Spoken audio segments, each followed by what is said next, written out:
Ninth point करने से पहले हम 10th पॉइंट करते हैं। 10th पॉइंट में क्या कहा है, the line joining the mid point of the two sides of the triangle is parallel to the third side. मतलब अगर आपके पास एक ट्राइंगल है, मान लो हमारे पास ये ट्राइंगल आ गई ए बी सी, एंड उन्होंने कह दिया कि ऐसी लाइन जो मिड पॉइंट को ज्वाइंट करती है, दो साइड्स के मिड पॉइंट को ज्वाइंट करती है। मान लो हमने इसका मिड पॉइंट ले लिया ई एंड इसका मिड पॉइंट ले लिया एफ, एंड ऐसी लाइन जो इन दोनों को ज्वाइंट करती है, ज्वाइंट कर दिया।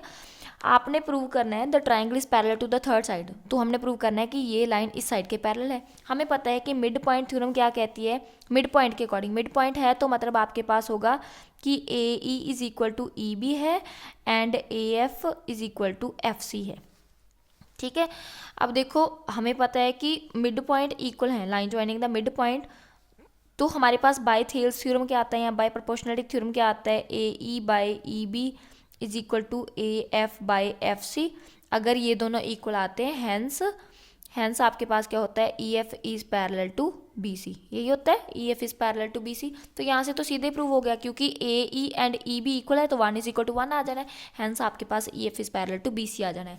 तो ये जो थ्योरम है जिसमें आपके पास के मिड पॉइंट गिवन होते हैं एंड आपने प्रूव करना होता है कि F E F is equal to B C, इसको बोलते हैं mid point theorem, mid point theorem. And ये जो आपका नाइन्थ पार्ट है, नाइन्थ पॉइंट है, the line drawn from the mid point of the one side of the triangle is parallel to the another side bisect the third side. इसमें क्या कहा है आपने कि आपके पास एक ट्राइंगल है, उसकी जो ट्राइंगल उसका नेम मान लेते हैं ए बी सी, उसकी एक साइड का मिड पॉइंट, मान लो यहाँ पे हमारे पास मिड पॉइंट है ई, उसमें से कोई लाइन पास करवाई हमने, मान लो यहाँ से हमने लाइन पास करवाई ऐसे, ठीक है।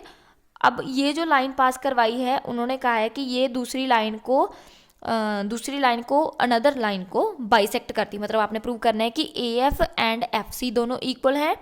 And third second point is ये E F is parallel to B C है, साथ में E F is parallel to B C भी प्रूव करना है। मतलब आपके पास गिवन है ये कि गिवन है कि A E is equal to E B है, क्योंकि this is the mid point, so the value of A is equal to E B होगी। एंड हैंस आपने प्रूव करना है, हैंस जो ई एफ है वो पैरेलल टू बी सी है, एंड साथ में आपने प्रूव करना है कि A F is equal to F C है। ठीक है, तो this is the converse of mid point theorem, converse of mid point theorem. ये जो मिड पॉइंट थ्योरम है उसमें सिर्फ आपने ये प्रूव करना है कि F is parallel to B C, क्योंकि ये दोनों मिड पॉइंट गिवन होते हैं, मतलब ये दोनों मिड पॉइंट ऑलरेडी गिवन है। एंड इसमें सिर्फ एक गिवन है, आपने प्रूव करना है कि वो अनदर साइड को भी बाइसेक्ट करता है एंड ये इसके भी पैरेलल है। ठीक है, नहीं एक्चुअली सॉरी, ये आपके पास गिवन है, हैंस ये प्रूव करना है आपने, हैंस मतलब ये दोनों गिवन है, एक के पैरेलल, एक का मिड पॉइंट एंड दोनों पॉइंट्स पैरेलल, एंड ये प्रूव करना है कि आपने A F is equal to F C है, हैंस ये चीज़ प्रूव करनी है।